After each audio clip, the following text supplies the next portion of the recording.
If you don't have that great of a relationship with your banker, Dave, it might not hurt to have a banker on the bench.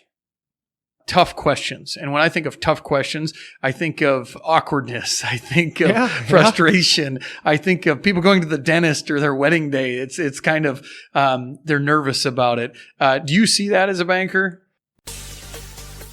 Ladies and gentlemen, farmers, ranchers, and distinguished guests, thank you for listening to the Farm4Profit podcast, where we discuss the latest ideas, methods, trends, and techniques available to help your farm achieve higher levels of farm profitability. The Farm4Profit podcast is co-hosted by Tanner Winterhoff, the Iowa Bankerman, and David Whitaker, the Iowa Land Guy, where in tandem they will share their ideas and advice from industry experts. Thank you again for listening to the Farm4Profit podcast. Remember, if you aren't farming for profit, you won't be farming for long.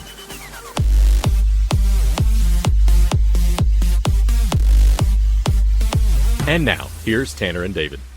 Hey, listeners, welcome back to the Farm4Profit podcast. This is Tanner Winterhoff. And this is David Whitaker. Just a reminder for you, or if you're brand new to listening, I'm a banker in Central Iowa, and David is a realtor and auctioneer in Central Iowa. Yep, you bet, Tanner. And it is a pleasure to be recording another podcast with you. Thanks for letting me be your co-host all this time. Remember, listeners, rate, review, share our content, because you're the reason we're here. We sure appreciate you by all means.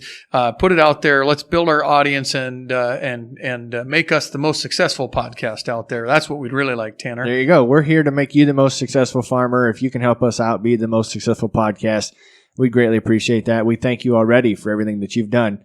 And remember, too, if you've got an idea or a topic, we're recording here in the middle of fall. If you're running back and forth in a combine or a truck and you think of something that might be a good topic, Farm4Profit, LLC at gmail.com to fire that idea our way. We like your feedback. We want to make this show as much yours as it is ours. So, Dave, I can't even believe we got a farmer on the phone in the middle of harvest. But we need to start off by thanking Dallas for joining us. Welcome to the podcast, Dallas. Thanks for having me. Why don't you share with the listeners a little bit about what you're up to and then possibly your connection to agriculture? Right now we're in the middle of corn harvest. Our farm runs around 6,000 acres. We raise corn, sugar beet, wheat, dry beans, and also a small cattle operation. Keep us busy year-round. So you have row crops and you have cattle, and it sounds like you might even have background noise there. Are you farming right now? Yeah, I'm currently picking corn. We're about halfway through for the season, but still a good couple weeks to go. Very cool. Well, we appreciate you taking the time to chat with us. That is a commitment, I know, and like I said, we're very thankful for this connection. So we start off with our What's Working in Agriculture section here. And, of course, we're going to roll into our general topic that focuses on preparing all of you listeners for loan renewal season as we get closer to the end of harvest and those conversations start. But before that, Dallas, what on your farm do you think has been a valuable tool, or what's something that is working for you in agriculture? Right now, what's working for us, we run a software called Granular. It connects with all of our dairy equipment, and it can show us our per acre, per unit cost as we go throughout the season. And also at the end of the season, we sit down and go through that. We can see what fields are profitable, what fields aren't profitable, where practices are working, what needs to be tweaked a little bit. That's a real exciting tool that we've been using the last couple of years that we're really excited about moving forward with. So your land base that you farm on, is it mostly owned? Is it a combination of owning and cash renting or other landlord relationships? Yeah, we're located in northeast Colorado. We own some of our ground, but the most of it is rented ground. The ground, some of it's cash lease, and some of it's crop share. And Granular kind of deals with all that, and it tweaks your yield, and as you go through, if you're doing a crop share, and handles all that stuff. Our podcast, of course, is being about profitable as a farmer and helping other farmers do that. Do you then look at that data at the end of the year and say, hey, maybe we shouldn't rent that other XYZ landowner's farm because we're not profitable on that. Let's go look for more ground, or let's change our practice. This has helped you with your decision making, I take it. Yes, it does help make some of our decisions a lot easier for us. And we've also looked at it where, do we need to keep this ground? Or, yeah, you're right. Let's go after a little bit more ground because this is working for us. I gotcha. How, well, since you're in the combine, how are the yields, I guess? Maybe that comes up on Granular as well, but how's your yields going right now? This year has been a tough year for us. Yields are all over the board. We had a really hot, dry June with winds, 40-mile-an-hour winds. And as we're finding out right now, it kind of zaps the soil. It also zaps the yield coming out of the corn. Yeah, we're here sitting in central Iowa, so we were affected by the derecho. So we had a really good crop that it looked fantastic, and then most of it in our area got laid nice and flat. So I think it's been frustrating for a lot of our listeners throughout the year, whether we're dealing with drought or different circumstances, but we all band together and try to make this a successful experience. And that's kind of cool that I caught it when you first mentioned it, that your John Deere systems actually work right alongside Granular, correct? Correct, they do. With Granular, you basically go into the program, select that you want all your John Deere data to link up to it, and it flows through seamlessly. There is nothing I have to do on the back end. You set up your monitor on the Deere side, you go to work in the field, apply your application, and it flows directly across to Granular, which is really nice. So do you know, Dallas, what Granular product? Are you using Granular Business then, the one with the mobile app? Yes, we are using Granular Business. I gotcha. So that's a whole suite of different things that can be done from crop and field planning. Sounds like what you're using it for. There's yield variability there. Do you do any variable rate stuff with that? And have you noticed a profit increase because of using that? We do use variable stuff regarding that. We're still kind of getting our hands wet with it to really see the full use of the program, but I do see a potential there for that.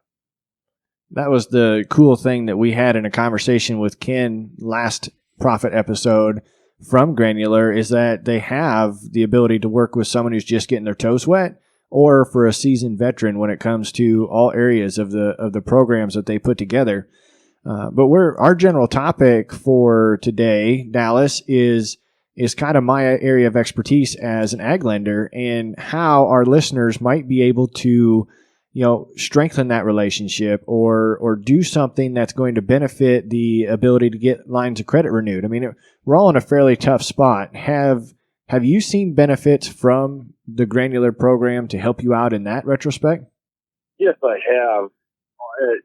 It strengthens you knowing your operation, as well as helping to build that trust with the lender. So the lender knows what you are looking at, and it solidifies the banker lender, or the banker customer relationship. I gotcha. I'm guessing if you're farming 6,000 acres, you're probably doing it with someone else's help, and maybe it's just you. Is there other players on your team as well? Yeah, we're a family operation. There's my dad, 2 brothers, and 3-time hired men. So everyone's kind of involved in it. I'm curious, does Granular have cohesiveness between all the different players on your team, that then your dad, your brother, maybe your wife, everybody can see work together on it on the same platform? I'm thinking that they have interconnectivity there. Yes, everyone can see, because you can set up everyone a different login. You can give people different user access to the program, whether it's just a hired guy tasking work within the program, or you can go all the way, see all the financials. It also has an app where if you're not set up within If you have a different monitor besides deer and something needs to be recorded, you can record all the work through the app. It's really handy. And also through Harvest, if you want to see your progress, you can log in, look at tickets. You can see how many more fields you have to go, how many more acres. It's really handy that way. So I was very lucky to get a demo put together. They walked me through a lot of the things that they have to offer, and I started to geek out on this as a lender. The amount of reporting that you can get out of this and bring to my desk, that helps knowing, okay, so we put our projection together, we hit our projection, or we exceeded it, or this is why we fell short. I mean, you're able to tell the story a lot to this, and I couldn't believe the amount of functionality inside this application. You know, you're talking break-evens, you're talking contract management. So if you do make a sale, you know if it's filled, where it's at. Like you said, set tasks up for your employees and family members. Find out how much you still got left in storage, managing those landowner agreements you hit on. I know I only touched on the surface. So a really cool program, don't you think? Yeah, no, it is a very extensive program.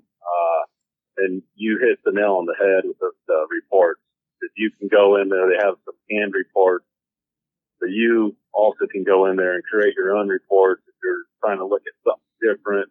What field compares to what, this practice to that practice. You're right.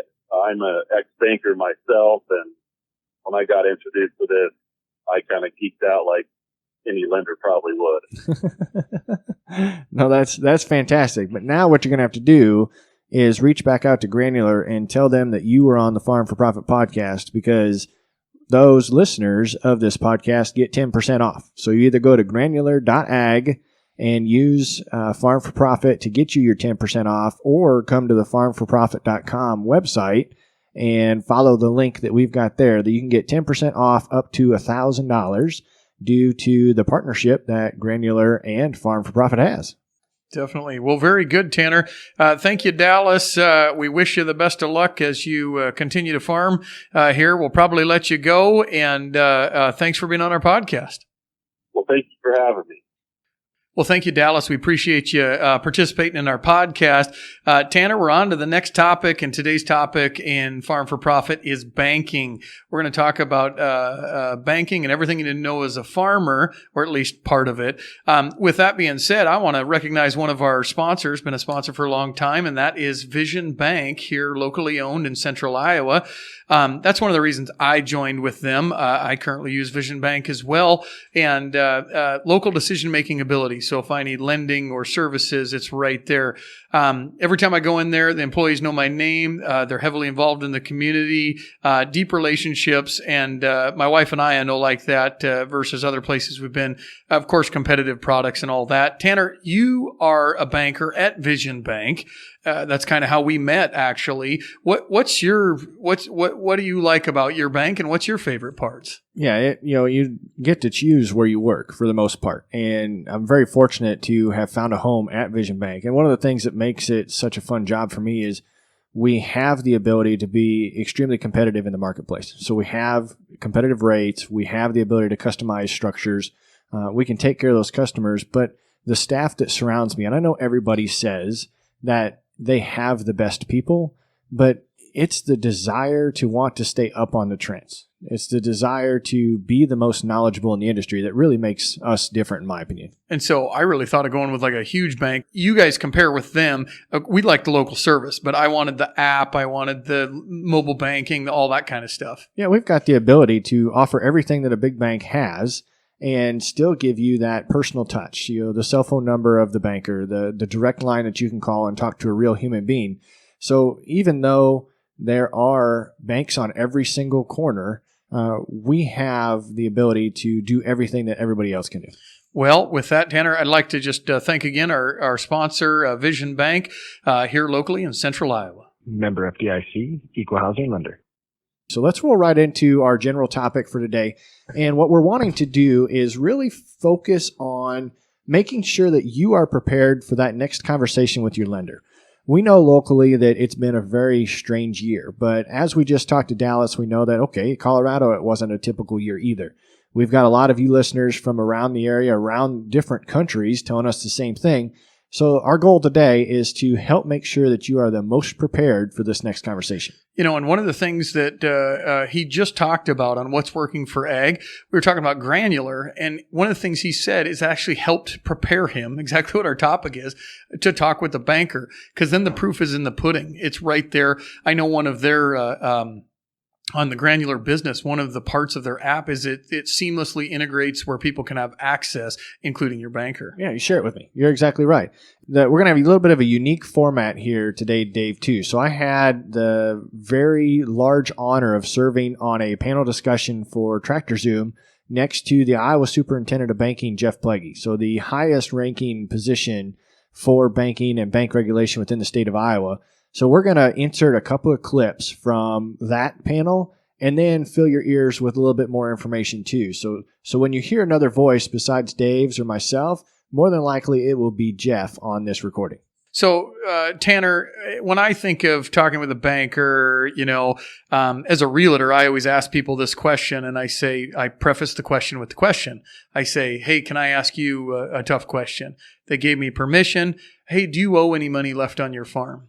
How much do you have loaned against that combine before we sell it? Tough questions. And when I think of tough questions, I think of awkwardness. I think of frustration. I think of people going to the dentist or their wedding day. It's kind of, they're nervous about it. Do you see that as a banker?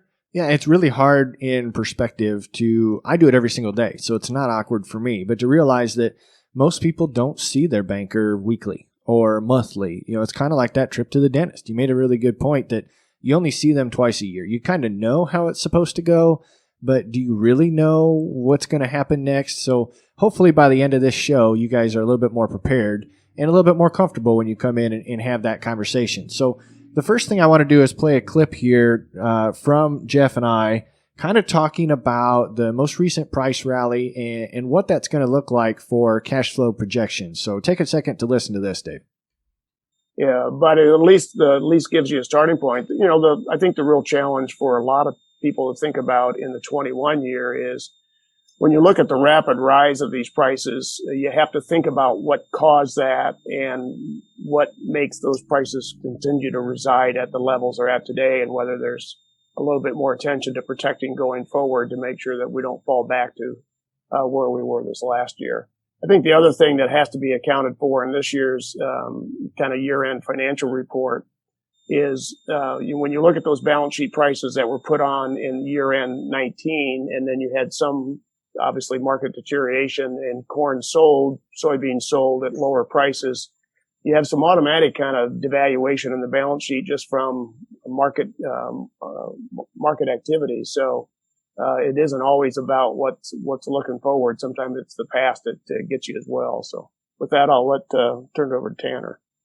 Yeah, I think it's going to come down to a case-by-case basis. When you're looking at these cash flow projections, I can't say that there was very many people that knew we'd be looking at government assistance affecting our cash flow for 2020. So it's going to be hard to factor in a figure for 2021. Obviously, if we've got stuff on record, you can put that in there as a receivable, which will help out position a little bit too. But looking forward, I think you got to look at it the same way you would every other year. Try and get them to cash flow on a standalone basis.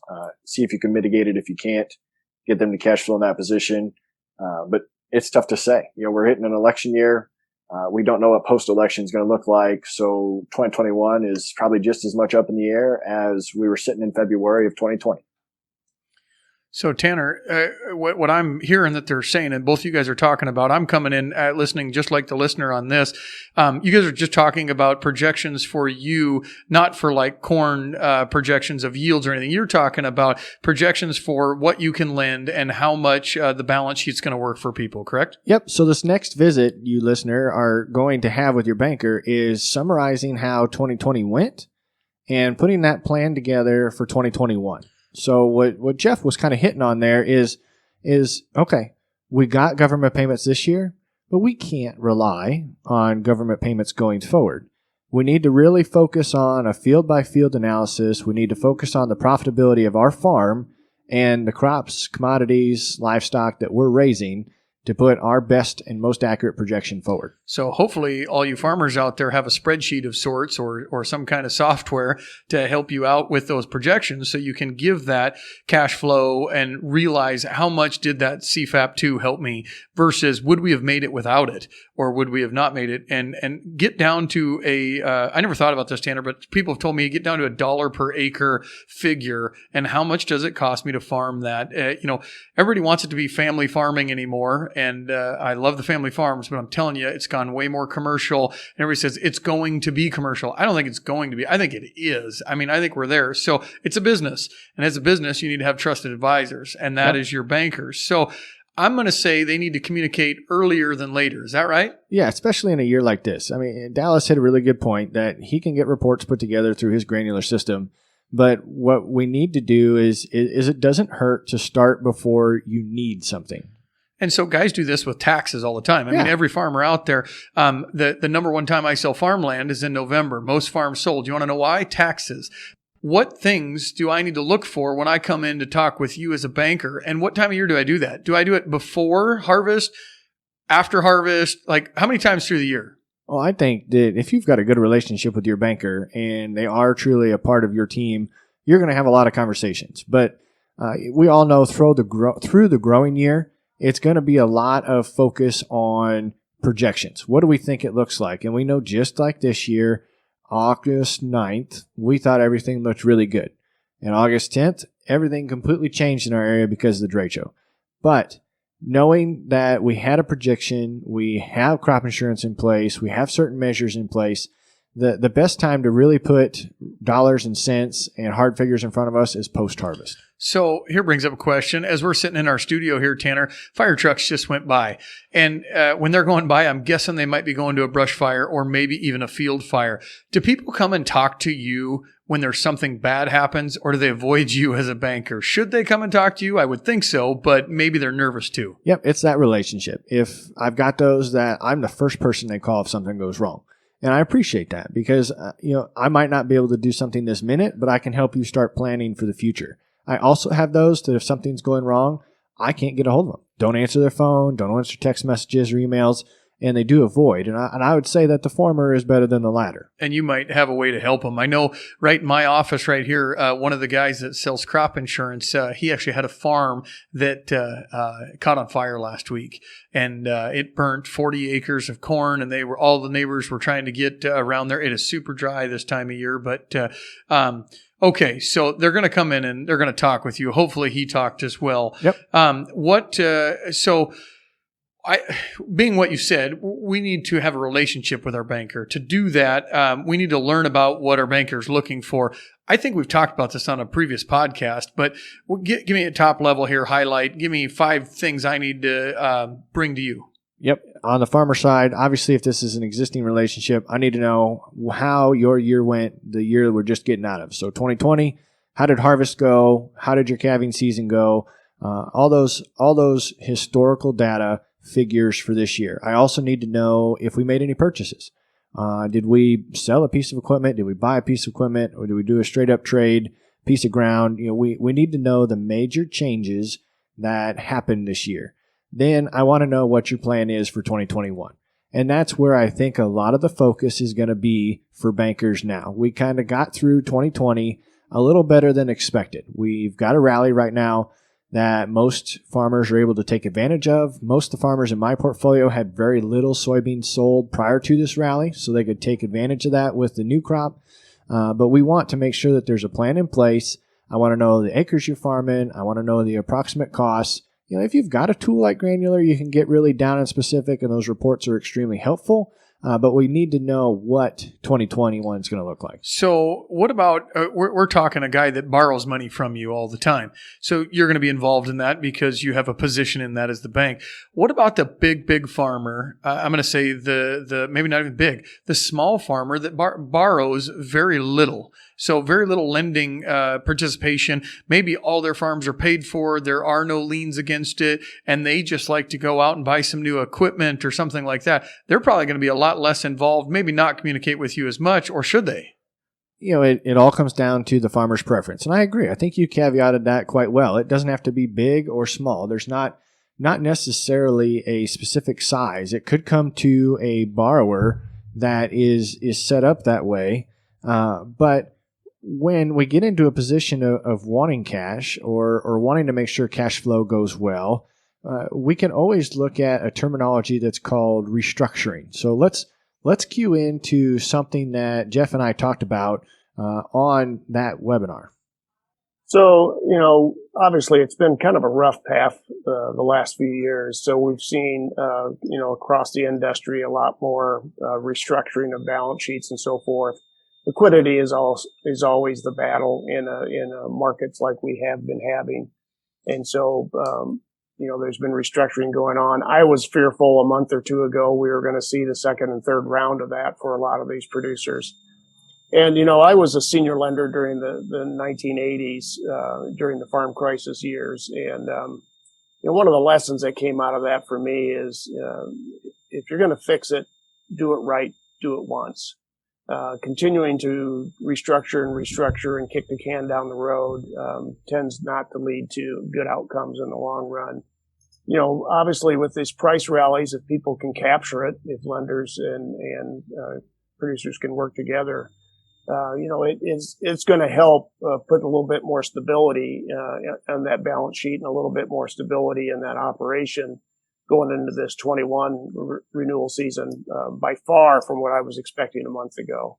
And again, things can go up, things can go down. So I hope this isn't just a short-term blip and it's missed, because it will be a real missed opportunity of grabbing that stability. So Jeff just talked about a lot of stuff there, and one basically what I took a lot of stuff from it rather, but restructuring as we was talking about, Tanner. So liquidity was the first thing I pulled out of his statement there, and cash is king. And when cash is king, the banker's king if I need that cash from the banker. Now, he just made the comment, he lived through the 80s, and he didn't want to keep kicking that can down the road.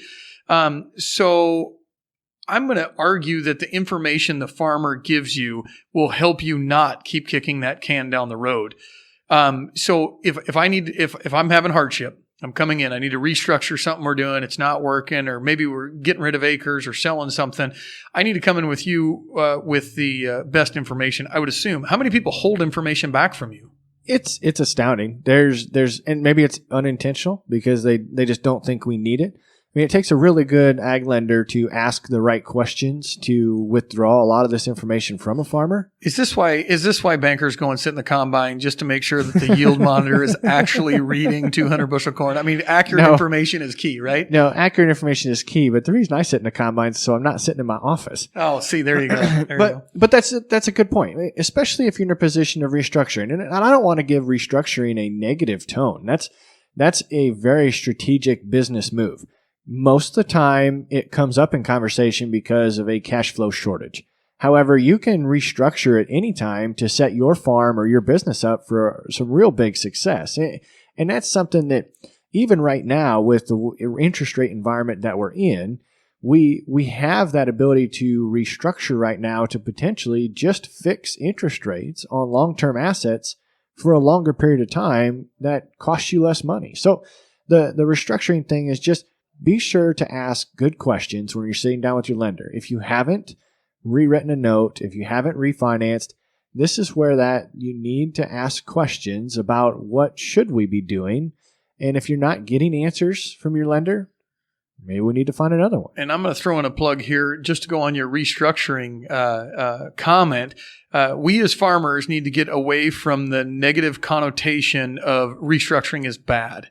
I, as a farmland sales agent, people get me all the time, well, we really need to get rid of these acres because they don't sell or they don't produce very well. But I don't want the neighbors to think that the banker's making us sell this.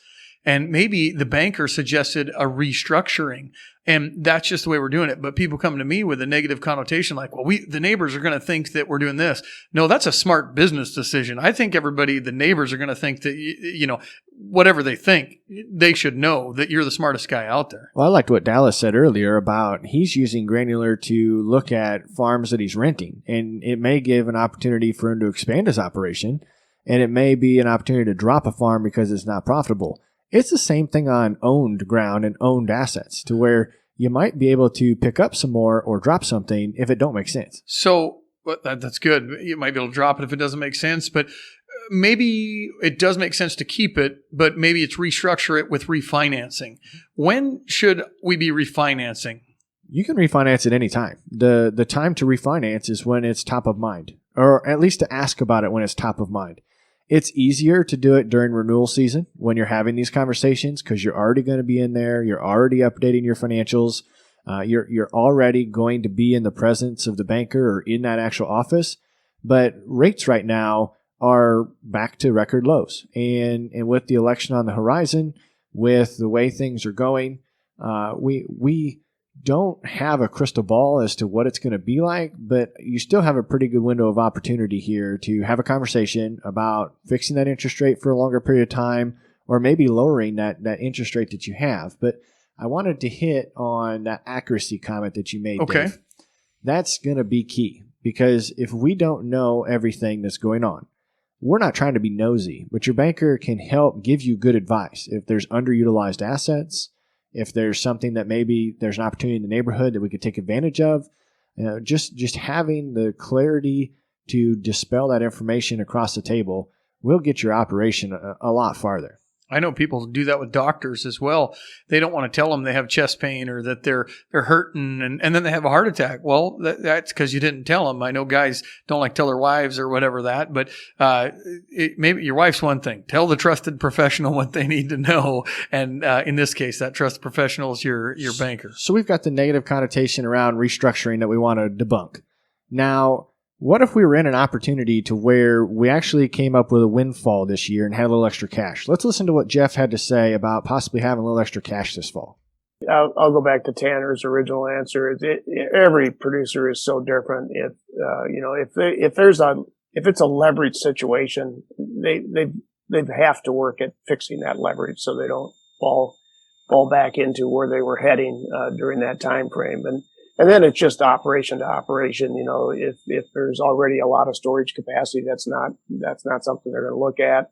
There's not a farmer in the face of the earth that isn't always interested in that farm next door. So you're going to always have those kind of conversations going on. Mm-hmm. But also, I'm a big proponent of working capital. I mean, working capital and net worth give you opportunities in any cycle, up or down. And so, if a farmer thinks about where they've been, whether that's in a really good position or a more troubled position, if they're have been in that troubled position, do the things you need to do so you don't go back there, and give yourself an opportunity for progress.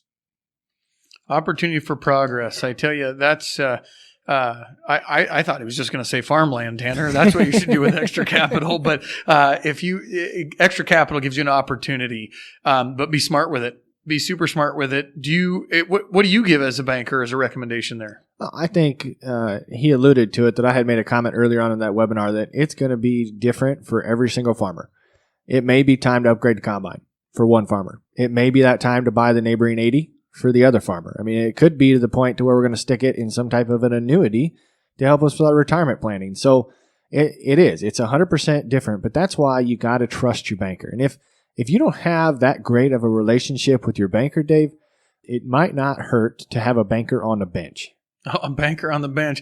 I think, oh, mercy. You threw me for a loop there. Banker on the bench. I guess so. A backup. We got to have a backup banker.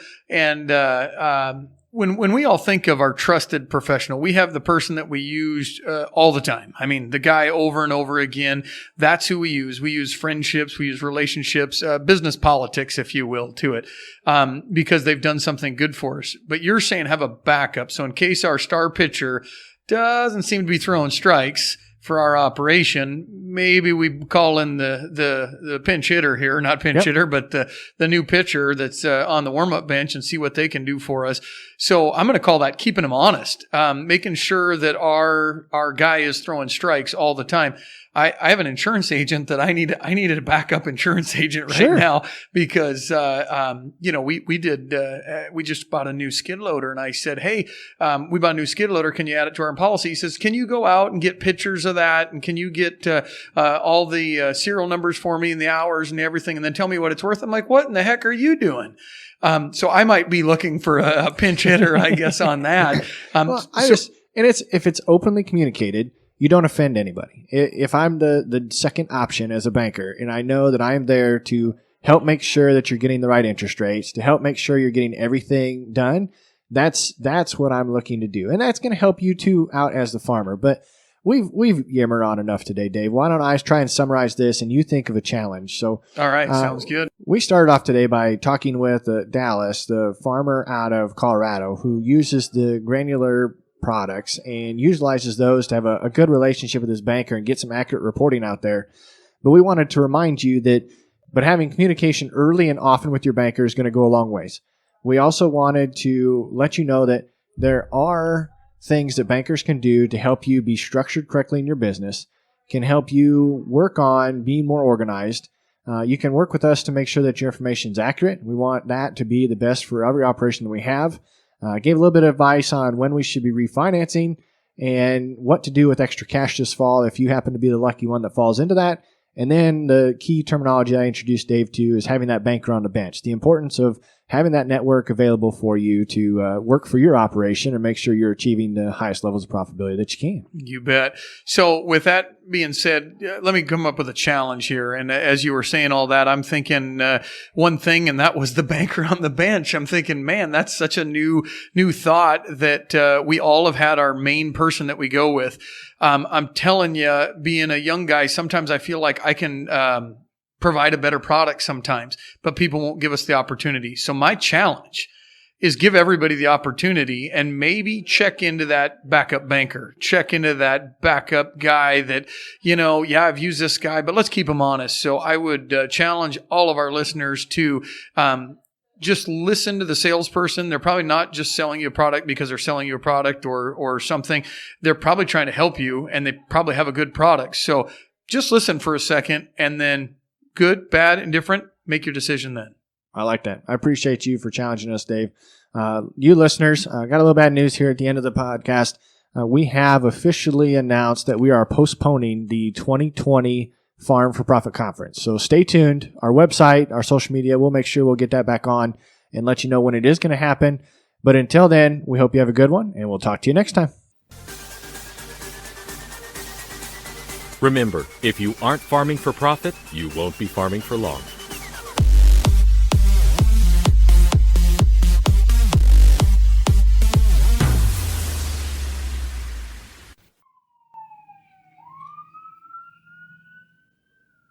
There might be another one. We'll wait and see. That's fine. Must be a field fire. It might be. That's the rescue truck. So this will be a copper and engine. It's an engine.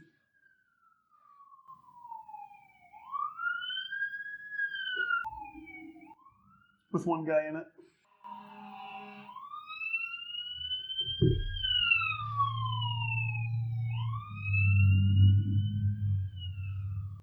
It's a brush fire. They got a tanker.